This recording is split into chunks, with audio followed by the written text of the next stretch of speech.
할렐루야. 우리 옆에 사람과 좀 다정하게 한번 인사할까요? 주님의 이름으로 환영합니다. 주의 이름으로 사랑하고 축복합니다. 네, 거의 AI 수준으로 우리가 인사를 하고 있어요. 네. 오랜만에 보니까 좀 더 반가운 것도 있지만 그래도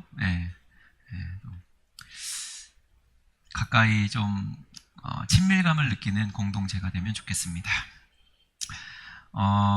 사실 오늘 본문의 말씀, 오늘 제목부터 한번 띄워주세요. 자, 한번 읽어볼까요? 시작. 눈을 뜬 사람의 사명. 네, 눈을 뜬 사람의 사명이라는 제목으로 말씀을 나눌 건데요. 사실 이 본문을 우리가 한번 다룬 적이 있거든요.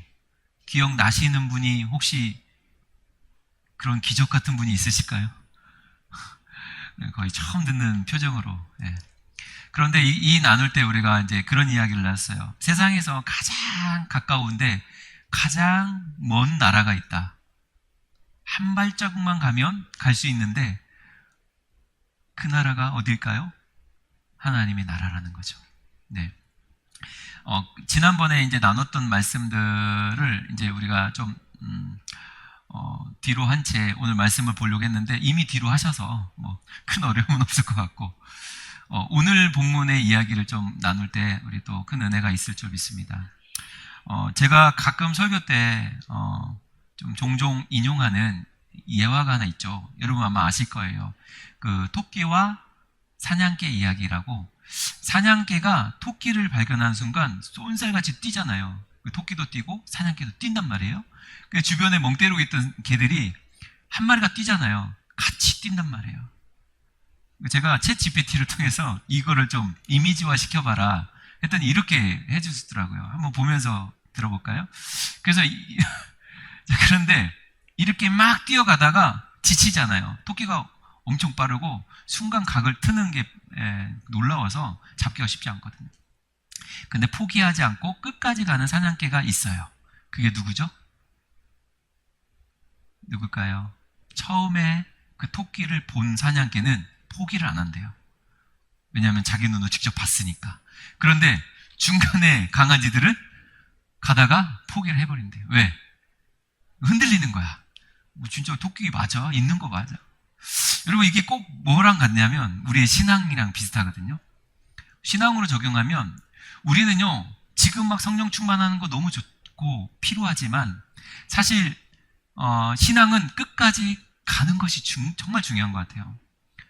지금 우리가 막 은혜 받고 막 성령 충만하고 막 믿음이 충만하는 것은 어쩌면 끝까지 가기 위한 어떤 에너지일 것 같아요. 그래서 끝까지 가는 사람이 중요한데 누가 끝까지 갈까요? 오늘 지금 예수 그리스도를 내가 보고 있느냐라는 거예요. 내가 예수를 보고 있느냐. 여러분 예수님 보고 계십니까? 만나고 계십니까? 그것이 나를 끝까지 가게 하는 원동력이 되길 주의 이름으로 축복합니다. 사실 믿음은 별게 없거든요. 이거예요. 내가 예수님을 보고 있느냐, 만나고 있느냐, 그분과 교제하고 있느냐.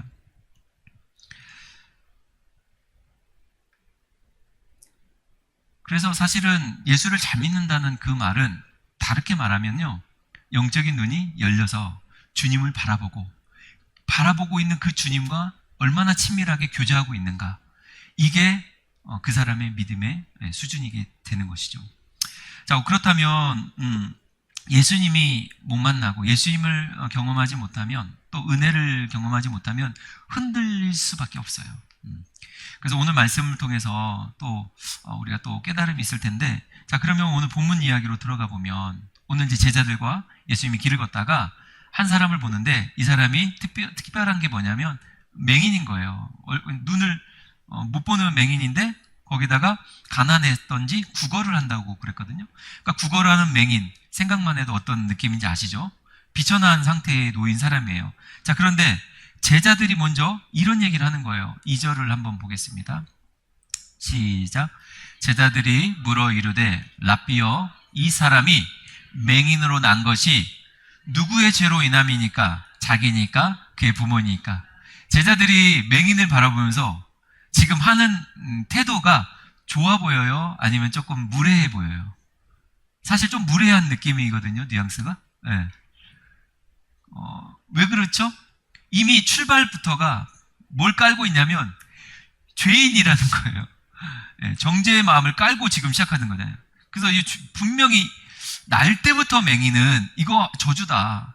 특히 하늘의 저주다. 유대인의 전통에 의하면 이거는 하나님의 저주처럼 보일 수 있거든요. 그러니까 날 때부터 맹인이었으니까. 근데 그게 아니거든요. 근데 어쨌든 제자들은요, 이게 누구 죄인지 궁금했던가 봐요. 교회 안에서는 이런 호기심을 갖지 않기를 바랍니다. 누가 좀 아프면은 저 무슨 죄를 졌지? 이런 눈으로 바라보거든요. 절대 그러면 안 돼요. 이게 제자들의 태도였어요. 이 사람 죄입니까? 아니면 그 부모 죄입니까? 가족 건들면 안 되잖아요. 가족까지 건들면서 이 사람 죄입니까? 부모 죄입니까? 막 신났어요, 자기들끼리.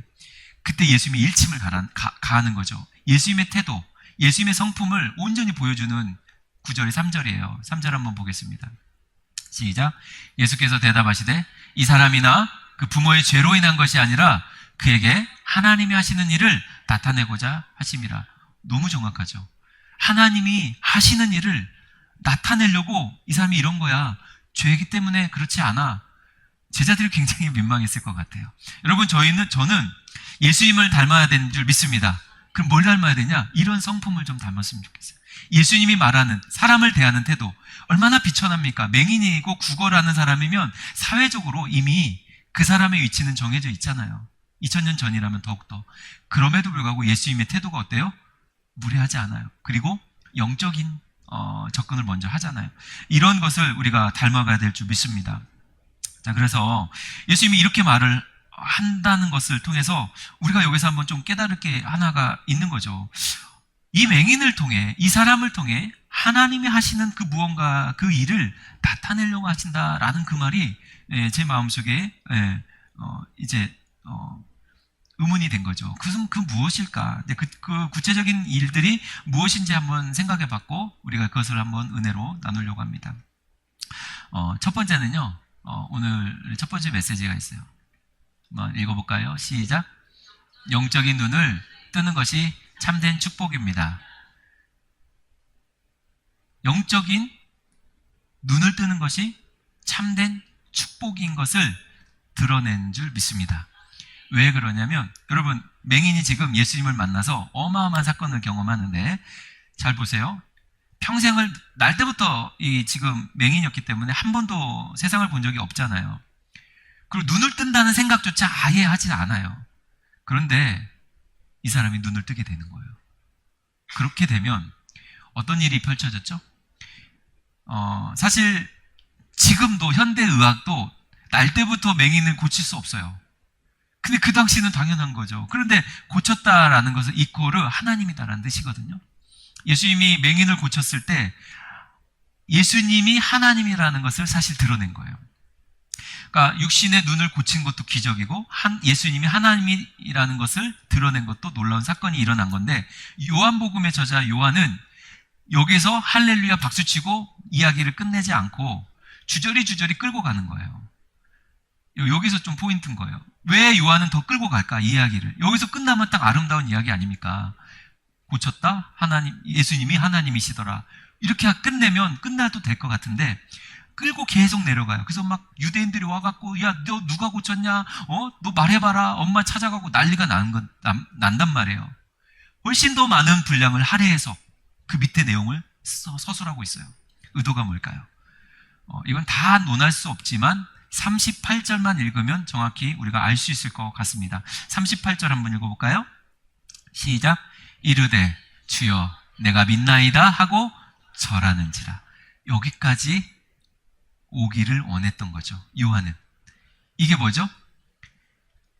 맹인은 예수님도 몰라 그냥 비천한 삶에 살고 있었던 상황에서 어느 날 갑자기 예수님을 만나고, 예수님이 되게 자기한테 말은 그렇게 했는데 행동은 조금 무례했어요. 왜냐하면 뭘 발랐냐면 흙에다가 침을 탁 뱉어가지고요, 비벼갖고 머드팩을 만들었어요. 그래서 눈에다 딱 발라줬거든요. 좋습니까? 우리 여성분들 머드팩 피부에 좋다는, 좋으십니까? 그런데 실로암 못에 가서 또 씻고 와라. 또 자기가 발로 놓고 씻고 오라고 하니까 안 씻을 수 없죠. 예수님은 지금 이렇게 처음 만난 이 맹인과 이런 관계 속에서 맹인은 얼떨떨한 거예요. 그래서 씻고 왔어. 뭐 눈에 침을 바르고, 진흙을 왜 바르고, 아무리 내가 눈은 뜨지 않았지만 이거 불쾌한데 라고 생각할 법한데 아무 말 없이 가서 씻고 옵니다. 그런데 성경은 뭐라 합니까? 눈이 밝아져 왔더라. 눈이 밝아져 왔더라. 할렐루야. 저는 순종의 포인트도 있다고 생각합니다. 그러나 제가 아무리 생각해도 적극적인 순종은 아닌 것 같아서 이 본문에서 순종을 언급하기는 좀 어려운 것 같아요. 어쨌든 억지로든 기쁘게든 순종을 하고 와서 보니까 결과가 너무 좋은 거죠. 그런데 이 사람이 눈을 뜨고 어벙벙 하잖아요. 이게 무슨 일이야? 갑자기 세상이 보이네? 그러면서 시작된 게 뭐냐면 사람들이 와서 너 누가 고쳤어? 누가 고쳤어? 누가 고쳤어? 계속 물어보는 거예요. 그런데 이 사람이 말이 변화가 되기 시작하는 거예요. 다 살펴볼 수 없지만 처음에는 그 사람이요. 이렇게 그 사람이라고 하거든요. 그 다음에 좀 발전돼요. 선지자가요. 이렇게 말을 한다는 거예요. 38절에 가서야 뭐라고 하냐면 그분은 주님이십니다. 주님이십니다. 그 주님을 제가 믿습니다. 그리고 그 땅바닥에서 절을 하게 되는 거죠. 예배를 드리는 거예요. 그러니 성경은 지금 요한복음의 저자 요한은 뭘 의도하는 것이라고 저는 볼 수밖에 없냐면 육신의 눈을 뜬 것보다 더 중요한 이야기가 뒤에 나오는 이야기예요. 영적인 눈을 뜬 이야기예요. 예수님을 그 사람이라고 했다가 선생님, 랍비, 그 다음에 선지자 그랬다가 아도나이 주님이시구나 라고 하는 그 단계까지 간 것이 진짜 복인 줄 믿습니다. 그럼 오늘 우리도 진짜 복은 뭡니까? 우리가 교회 오면 복을 받는 사람들이 있어요. 병을 고치기도 하고요. 아니면 문제가 해결되기도 하고요. 결혼을 못한 사람이 결혼을 하기도 하고 애를 못 낳은 사람이 애를 낳기도 하고 하여튼 여러 가지 신비하고 설명할 수 없는 기적들이 교회 안에서 오늘날도 저는 여전히 일어나는 것을 인정합니다. 그런데 그게 목적이 아닌 것 같아요. 오늘 성경을 보세요. 뭐가 목적인 것 같아요?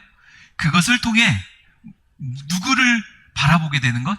예수님을 예수님으로, 예수님을 구주로, 아도나이, 나의 주님으로 볼 수 있는 계기가 되는 거예요. 그런 것들이. 고난이나 축복이나 똑같아요. 축복을 받아서 주님을 바라보고 고난을 당했을 때 주님을 바라보는 그 과정은 동일한 것 같아요. 뭘 하나를 목적으로 두냐면 예수님을 나의 주인으로 믿느냐. 할렐루야. 이걸 영적으로 눈을 뜬다고 하잖아요. 그래서 예수 믿는다 이코르 뭐냐면 영적인 눈이 띄어진 자예요. 여러분 영적인 눈이 띄어졌습니까? 지금 육신의 눈도 지금 가물가물 하신 분이 있어요. 영적인 눈이 띄어야 됩니다. 시작. 옆에 사람과 영적인 눈이 띄으셔야 됩니다.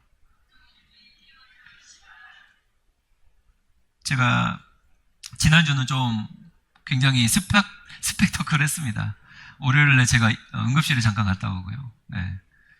그리고 수요일에 우리 정구학 성도님 어머님 권사님이 큰 수술을 하셨어요. 그런데요 너무 감사한 거 여러분 기도해 주셔가지고 수술이 너무 잘 됐어요. 하나님이 하신 줄 믿습니다. 혈색이 아직 저는 못 봤는데 혈색이 돌아왔는데 완전 그냥 초미녀가 됐다는 소문이 있어요. 초미녀. 네. 그래서 너무 감사합니다. 할렐루야. 하나님께 영광 박수 한번 드릴까요? 계속해서 기도해 주십시오. 그런데 저는 사실 그 권사님이 수술 이제 당신이 받는 것도 굉장히 힘든 일이지만 옆에서 지켜보는 아들이 한 분 계셔요. 정구학 성도님이시라고. 어서 오세요. 형석 형제 오랜만이에요. 정구학 성도님을 보면은 얼마나 제가 마음이 그 마음을 이해하겠더라고요. 왜냐면 사실 옆에서 엄마가 수술한다, 심장 수술이잖아요. 어떻게 될지 모르잖아요. 얼마나 긴장되겠습니까? 근데 그걸 제가 왜 아냐면 저도 엄마가 어릴 때 수술했었거든요. 저는 그때 어렸기 때문에 막 울었어요. 엄마 어떻게 되는 줄 알고 엉엉 울었다고요. 얼마나 불안합니까? 그래서 정각 성도님 보면서 굉장히 힘들겠다 그런 생각을 했습니다. 우리 정각 성도님도 그래 또 엄마 수술 잘 됐다고 하니까 또 얼굴이 또 환해지고 지금 얼굴 좋잖아요. 할렐루야. 네, 계속 기도해 주십시오. 그런데 이 수술도 하나님이 저는 하셨다고 생각해요. 그런데 기도하면서 저한테 문득 드는 생각은 이런 기도의 문구가 저한테 살며시 생각이 났어요. 우리 신금자 권사님께서 이 수술을 받으면 아마 건강해지실 거고 아마 굉장히 기대 수명이 높아질 거라고 저는 생각이 되는데 육신에 간 것만에서 멈추지 않고 오늘 요한복음의 저자 요한이 의도했던 것처럼 더 내려가셔야 돼요. 어디까지? 이런 문구가 생각나는 예수 그리스도의 심장이 되면 좋겠다. 그래서 권사님이 예수 그리스도의 심장을 가지고 하나님이 나 심장 고쳐주셨어요 라고 찬양하며 복음을 전하며 간증하며 살기를 축복합니다. 이런 것이거든요. 주님이 눈을 고쳐줬어요? 그 눈으로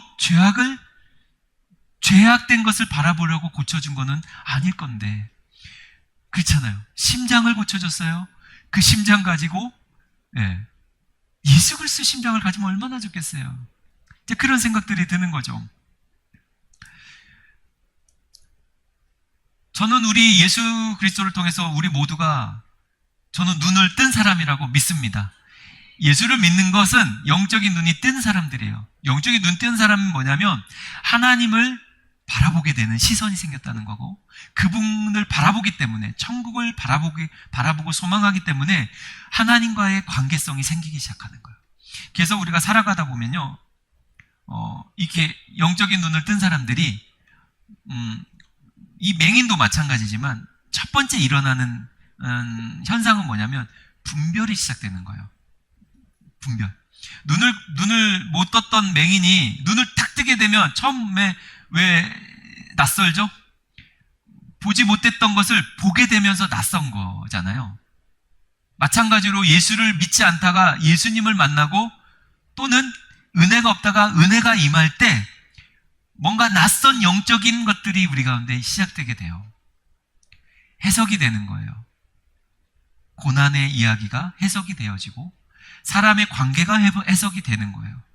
나의 존재가 해석이 되고 가정이 해석되고 나의 직장이 해석이 되기 시작해요. 이걸 저는 영적인 시각, 영적인 눈, 관점, 가치관이라고 말하고 싶어요. 여러분 그것이 띄어지기를 축복합니다. 영적인 눈이 띄어지면 그때부터 중요한 게 뭐냐면 하나님의 마음이 중요해지기 시작해요. 하나님이 그거 기뻐하실까? 하나님이 이것을 원하실까? 약간 이런 개념이 들어오기 시작합니다. 할렐루야. 예수 믿는 사람들이 가장 부끄러운 게 뭔지 아십니까? 이 분별이 없는 거예요.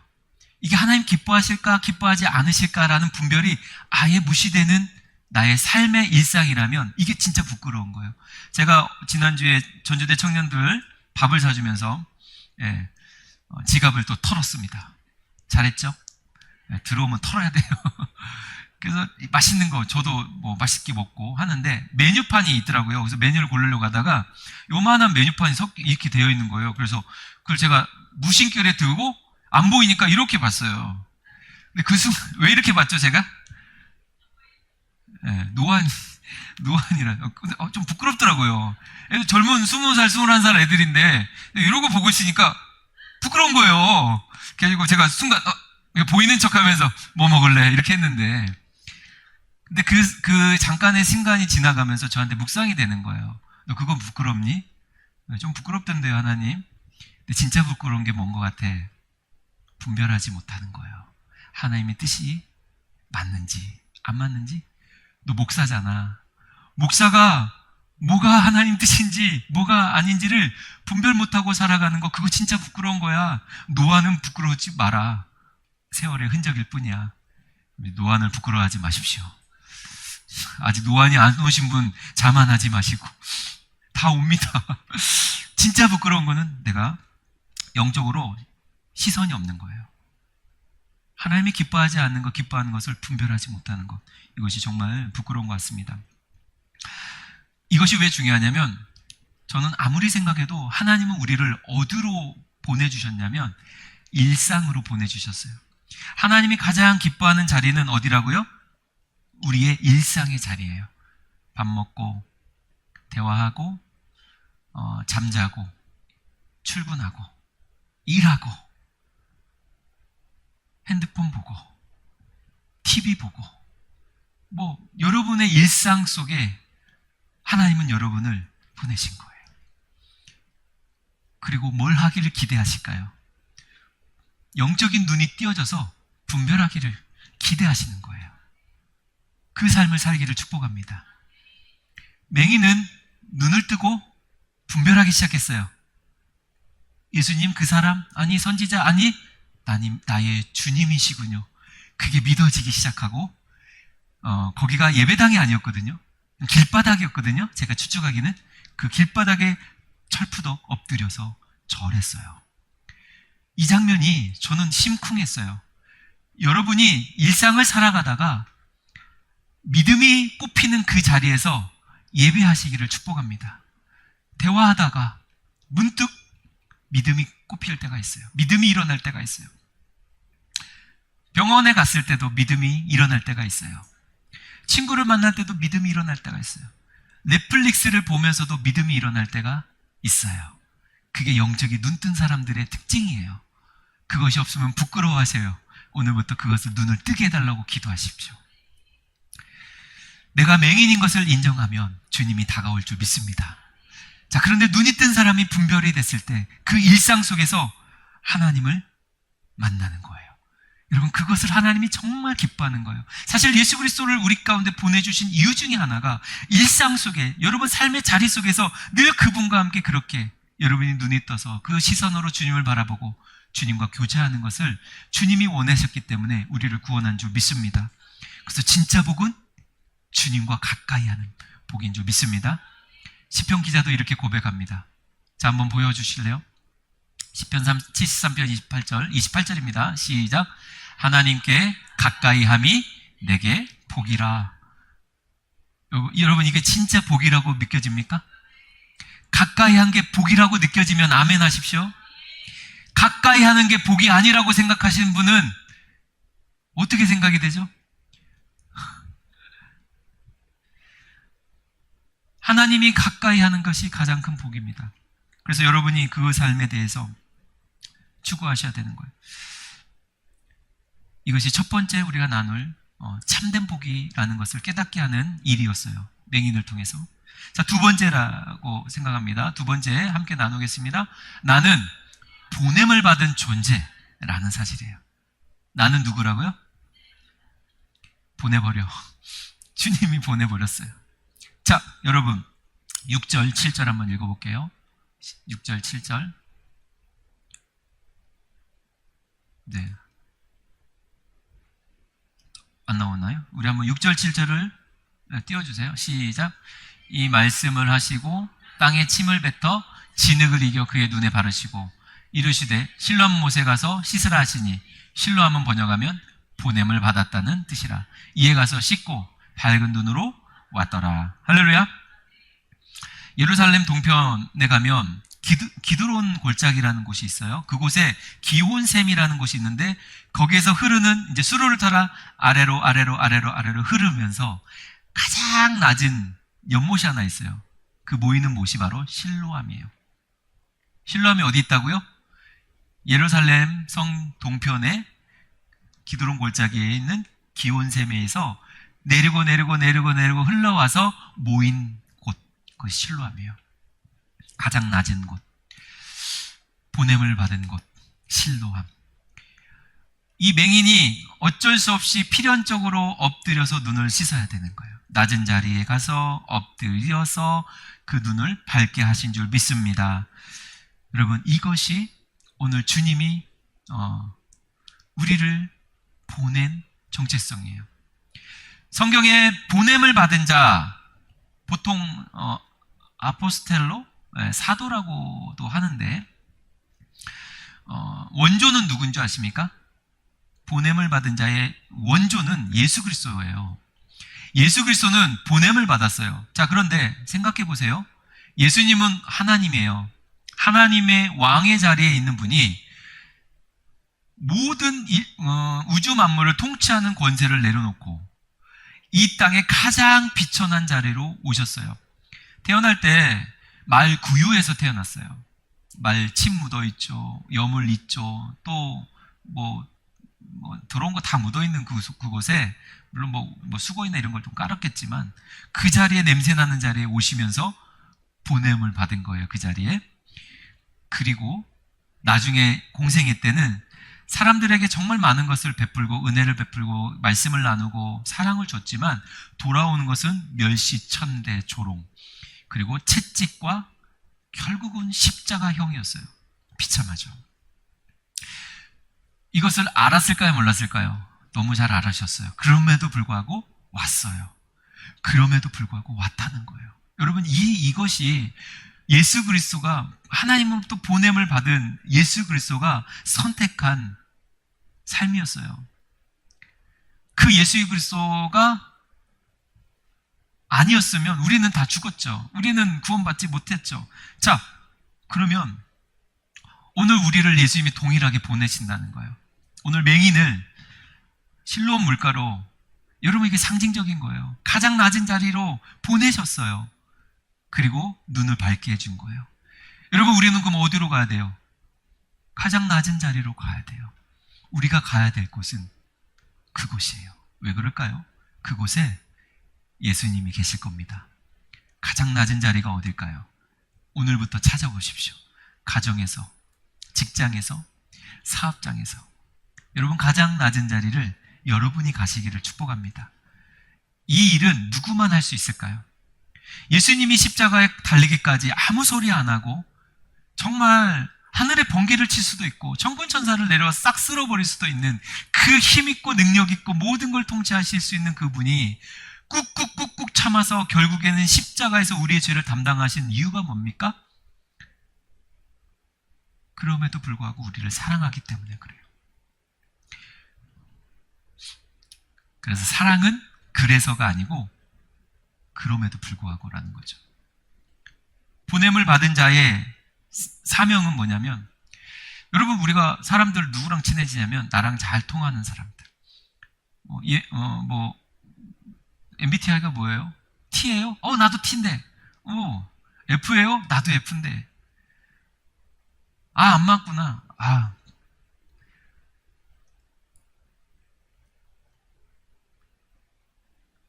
여러분, 이런 것들이 나의 기준이 되어 있을 겁니다. 근데 오늘부터 여러분 깨닫기를 축복합니다. 우리는 보냄을 받은 자라는 것을 기억하시길 축복합니다. 예수님이 오늘도 말씀을 통해서 여러분을 보내시는 거예요. 어디로? 여러분의 가정으로, 직장으로, 사업장으로 보내실 거예요. 여러분 가실 거죠? 식당으로 가실 거죠? 그래서 어떻게 하십니까? 교회도 3D 직종이 있대요. 교회의 3D 직종이 뭐죠? 식당, 봉사, 주차장, 교사. 이게 3D 직종이래요. 화장실 청소 이런 것도 있겠죠. 여러분, 그곳에 가셔보셨습니까? 그곳에 예수님이 계십니다.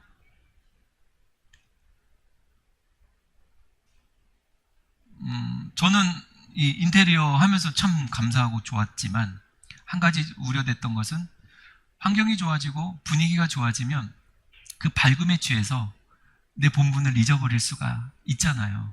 그쵸? 근데 별로 그렇게 취하시는 분은 없는 것 같아요. 인테리어 바꿔놓으니까 제가 욕을 하도 많이 먹어가지고. 저를 가장 낮은 자리로 보내주셔서 감사합니다. 자의가 아니라. 근데 어쨌든, 힘든 자리, 어려운 자리를 우리는 웬만하면 싫어한단 말이에요. 그리스도인들은 보냄을 받은 자라는 사실을 여러분 기억하시기를 여러분 축복합니다. 오늘 말씀에 좀 결론을 내보려고 하는데요. 저는 이 맹인을 고치는 사건을 통해 예수 그리스도께서 하나님이 하시는 일을 저는 두 가지 보여주셨다고 생각해요. 첫 번째는 뭐냐면 진짜 큰 복, 진짜 우리가 삼아야 될 일, 진짜 우리가 자랑해야 될 일은 뭐냐면 눈이 뜨여지는 거예요. 영적인 눈이 띄어지기를 여러분 축복합니다. 그래서 분별하기 시작하셔야 돼요. 하나님이 기뻐하시는 일을 선택하면서 가는 거죠. 이게 하나님이 하신 일이에요. 두 번째는 뭡니까? 우리를 보내신, 영적인 눈 뜬 사람이 가서 할 일들이 있어요. 그 사람만이 보이는 일들이 있어요. 그 사람의 수준에, 그 사람의 능력에 맞는 일을 보여주실 거예요. 그 일을 여러분이 감당하시기를 주 여러분을 축복합니다. 그리고 그곳에서 아마 여러분은 믿음이 일어나고 하나님을 예배하게 될 줄 믿습니다. 오늘 마치 맹인이 그랬던 것처럼 오늘 여러분 한 주간 눈을 뜨는 기쁨, 보냄을 받은 자로서의 기쁨을 누리면서 승리하시기를 주 여러분 축복합니다.